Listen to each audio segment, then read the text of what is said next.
एक बहुत तगड़ा रेजिस्टेंस क्रिएट हो गया है। एक स्पेसिफिक प्राइस पे कई बार रिवर्सल ट्रेंड देखा जा चुका है, लेकिन फाइनली उस रेजिस्टेंस के लिए ब्रेक किया जा रहा है। प्राइस ऊपर जाने की कोशिश कर रहा है।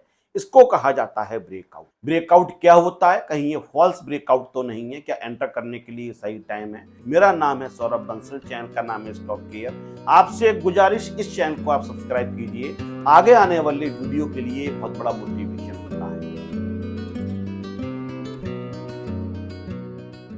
ब्रेकआउट क्या होता है? जब आपका एक बहुत तगड़ा रेजिस्टेंस होता है। तगड़ा रेजिस्टेंस से मतलब जिस पे प्राइस पहुंचने के बाद कई बार रिवर्सल ले चुका हो और उस रेजिस्टेंस को अगर प्राइस तोड़ने की कोशिश कर रहा है, इसको ब्रेकआउट कहा जाता है।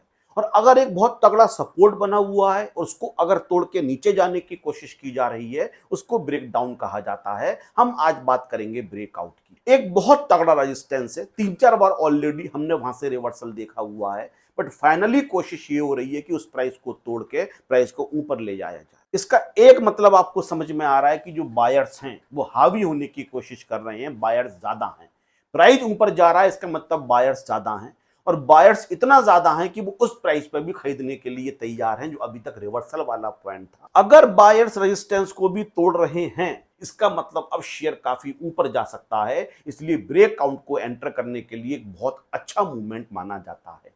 लेकिन सवाल ये उठता है, कहीं ये फॉल्स ब्रेकआउट तो नहीं है? अगर फॉल्स ब्रेकआउट हुआ, थोड़ा सा कैंडल ऊपर जाती है लेकिन वापस नीचे चली आती है, तो आपको एक बहुत बड़ा लॉस भी हो सकता है, क्योंकि रेजिस्टेंस बेसिकली रिवर्सल के लिए जाना जाता है।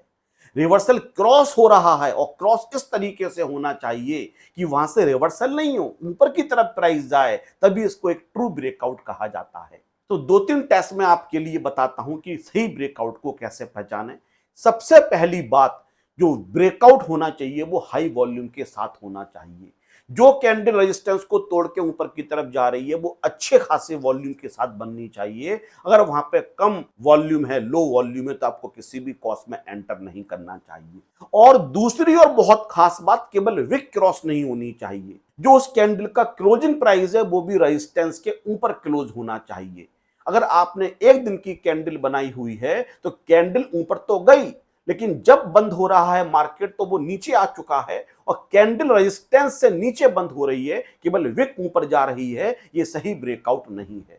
जो कैंडल की बॉडी है, अगर वो रेजिस्टेंस के ऊपर बंद हो रही है, इसको आप मान सकते हो कि सही ब्रेकआउट है। तो ये दो बातें, एक वॉल्यूम बहुत अच्छा होना चाहिए, और जो बॉडी, जो कैंडल क्रॉस कर रही है आपके लिए रेजिस्टेंस के लिए, वो केवल विक क्रॉस नहीं होनी चाहिए, क्लोजिंग के समय बॉडी भी रेजिस्टेंस लाइन के ऊपर क्लोज होनी चाहिए। इसको सही ब्रेकआउट माना जाता है।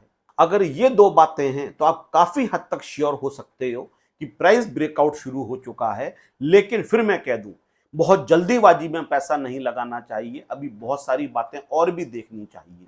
यहाँ पे एक रीटेस्ट होता है, जिसके बारे में आगे आने वाली वीडियोस में बात करूंगा। आरएसआई भी चेक कर लेना चाहिए, क्या वास्तव में बायर वास्तव में हायर है, जो ट्रेंड है क्या वास्तव में बुलिश ट्रेंड है, तभी हमें एंटर करना चाहिए। लेकिन एक बात श्योर है, जो ब्रेकआउट प्राइस होता है, वो एंटर करने के लिए बहुत अच्छा और पैसा कमाने के लिए बहुत अच्छा सिग्नल माना जाता है। मेरी वीडियो अगर आपको अच्छी लग रही है, तो इनको लाइक कीजिए, शेयर कीजिए, चैनल को सब्सक्राइब कीजिए। Thank you.